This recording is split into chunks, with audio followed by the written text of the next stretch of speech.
Di lembah Sungai Nil sekitar 3200 sebelum Masehi, Raja Scorpio menyatukan Mesir Utara dan Selatan, dan Narmer dari dinasti pertama melestarikan persatuan itu.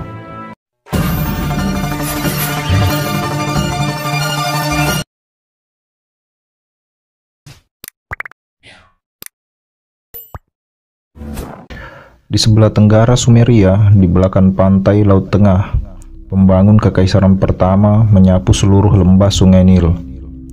Seperti para raja pertama Sumeria, Raja Scorpio melayang di perbatasan antar sejarah dan mitos. Dia tidak muncul di daftar raja manapun. Eksistensinya hanya sebagai sebuah gambar yang dipahat di pucuk senjata seremonial. Tetapi berbeda dengan raja-raja Sumer yang menghuni masa lampau nan jauh yang kabur, Raja Scorpio hidup nyaris dalam lingkungan sejarah tertulis. Ia menggelar usahanya untuk menaklukkan dunianya sekitar tahun 3200 sebelum Masehi. Raja Scorpio adalah keturunan suatu bangsa di Afrika yang dahulu bermukim di kedua sisi lembah Nil. Berabad-abad sebelum kelahirannya, lembah Nil barangkali tidak dapat dihuni. Setiap tahun ketika hujan deras membasahi pegunungan-pegunungan selatan, air yang terkumpul itu meluncur dengan deras di sepanjang Nil dan menggenangi daerah di sekitarnya. Banjir itu sedemikian dahsyat sehingga sedikit saja kelompok pemburu pengumpul yang berani berkeliaran. Alih-alih menghuni daerah-daerah yang lebih ramah di sebelah timur dan barat, mereka bermukim dekat dengan pesisir Laut Merah dan berkelana ke Sahara. Pada tahun-tahun yang lebih lunak dan lebih lembab itu, Sahara ditumbuhi rumput dan berair. Para ahli arkeologi telah menemukan dedaunan, pepohonan, dan sisa-sisa binatang beruang di bawah pasir. Tetapi pola cuaca panas dan kering yang mengubah Sahara menjadi gersang. Penduduk Sahara berpindah ke timur, menuju lembah Nil yang terairi dengan baik. Berkat berkurangnya hujan, banjir telah menjadi lebih sedang. Para pengungsi mengalami bahwa mereka dapat mengatasi banjir tahunan dengan menggali tempat penampungan untuk menyimpan air pada masa banjir, serta saluran untuk mengaliri ladang di bulan-bulan kering. Mereka membangun pemukiman di kedua tepi, menanam bebijian dan berburu binatang buas, sapi liar, kambing, buaya, kuda Nil, ikan dan burung. Bangsa-bangsa lain datang dari pesisir barat Laut Merah, bergabung dengan mereka. Merekalah penduduk pertama lembah Nil, orang-orang Mesir pertama. Berbeda dengan Sumeria, lembah Nil memiliki binatang buruan dan ikan, tembaga, emas, rami, papirus, semuanya kecuali kayu. Untuk semua kebutuhan hidup, mereka hanya memerlukan Nil. Bengawan Nil, urat nadi Mesir, mengalir melalui lembah sepanjang 500 mil. Di beberapa tempat, tebingnya karang dan di tempat lain dataran rendah. Banjir tahunan berawal di hulunya, di tempat yang kini merupakan dataran tinggi Ethiopia, mengalir turun melewati katarak kedua menuju katarak pertama, mengalir miring mengitari sebuah kilokan di mana raja-raja pada suatu ketika akan dikuburkan, dan menderu menuju suatu dataran rendah di mana sungai itu akhirnya pecah menjadi selusingan sungai kecil yang disebut Delta Nil. Dinilai dari aksara hieroglif lebih mudah, mereka menggunakan satu kata, utara untuk hilir dan selatan untuk hulu. Seperti kota-kota Sumeria, kota-kota Mesir mengalami banjir masuknya pemukim pada tahun 3200 sebelum Masehi. Kota Nub di jalur timur barat yang mengarah ke tambang-tambang emas menjadi kota terkuat di selatan. Sementara Hierakonpolis yang didiami sekurang-kurangnya 10.000 jiwa terletak tidak jauh dari sana. Sejak cukup awal, kota-kota di sebelah selatan mengidentifikasi diri bukan sebagai terpisah dan berdaulat, tetapi sebagai bagian dari sebuah kerajaan. Kerajaan putih atau Mesir Hulu yang diperintah oleh seorang raja yang mengenakan mahkota putih.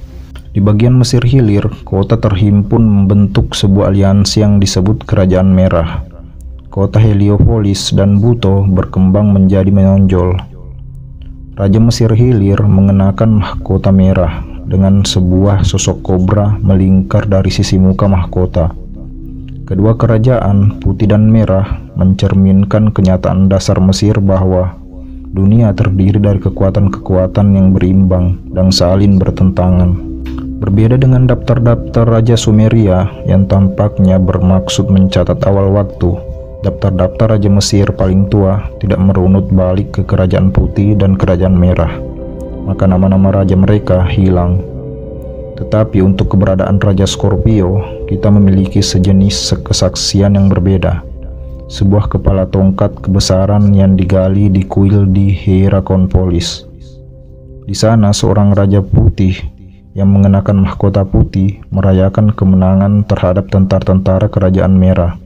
Di sebelah kanannya, sebuah tulisan hieroglif mencatat namanya sebagai Scorpio.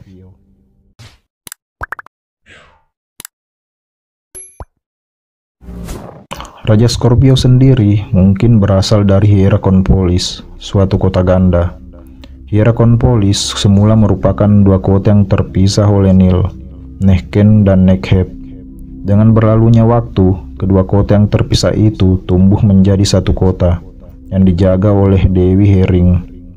Barangkali Raja Scorpio dengan melihat kedua belah itu bersatu, mulai menyusun rencana untuk menggabungkan Kerajaan Putih dan Kerajaan Merah di bawah satu raja. Kemenangan Scorpio yang barangkali terjadi sekitar tahun 3200 sebelum Masehi berlangsung sementara.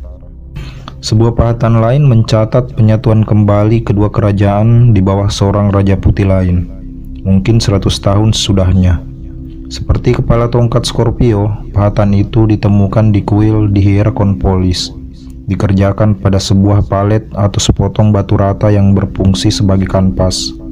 Pahatan itu menunjukkan seorang raja yang mengenakan mahkota merah pada bagian depan palet dan mahkota putih pada bagian sebaliknya. Sebuah tulisan hieroglif menyebut nama raja itu sebagai Narmer. Nama Narmer berarti madu lelang menggeram atau madu lelang yang seram. Itu suatu pujian karena madu lelang adalah yang paling pemberani dan paling agresif di antara semua ikan. Pada bagian belakang palet Narmer, dalam kedudukannya sebagai Raja Putih, Narmer mencengkram rambut seorang pejuang Kerajaan Merah. Pada bagian depan, Narmer melepas mahkota putih dan menggantinya dengan mahkota merah, berjalan dengan jaya melewati mayat pejuang-pejuang yang sudah dipenggal kepalanya. Akhirnya ia berhasil merebut Kerajaan Merah di bawah kekuasaan Kerajaan Putih. Tampaknya sungguh mungkin bahwa Narmer adalah nama lain untuk Menes, yang muncul dalam daftar-daftar Raja Mesir sebagai Raja Manusia Mesir. Peleburan perbatasan antara dua kerajaan menciptakan kekaisaran pertama dan salah satu kekaisaran paling tua di dunia. Cerita Manetho terbentuk jauh setelah kejadiannya sendiri. Manetho bertugas di kuil Matahari Ra di Heliopolis 27 abad sudahnya, sekitar 300 tahun sebelum Masehi.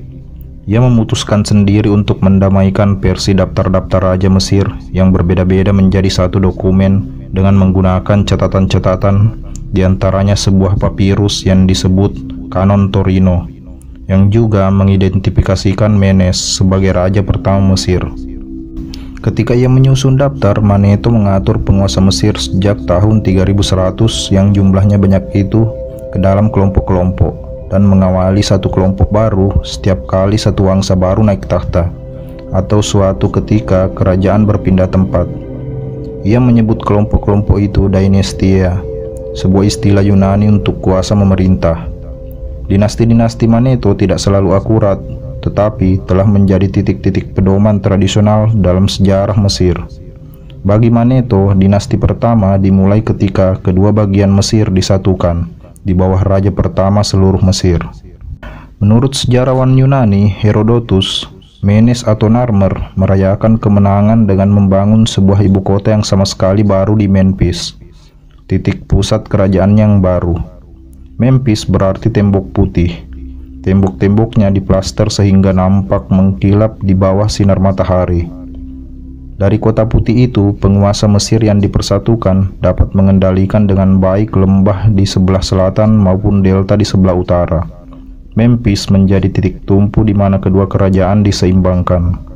Sebuah pemandangan lain yang dipahat pada sebuah kepala tongkat menunjukkan Narmer atau Menes memakai mahkota merah dan menghadiri suatu upacara yang sangat menyerupai suatu perkawinan. Mungkin pendiri dinasti pertama yang jaya menikahi putri dari kerajaan merah guna menyatukan kedua kerajaan di dalam tubuh para ahli waris mahkota ganda. Narmer sendiri memerintah selama 64 tahun, kemudian pergi berburu kuda Nil, suatu perburuan yang dilakukan secara tradisi oleh raja sebagai suatu pameran kekuasaannya terhadap musuh-musuh yang mengancam peradaban. Menurut Manetho, ia dipojokkan oleh kuda Nil dan terbunuh di sana. Terima kasih sudah mampir. Silahkan komen untuk saran dan kritiknya.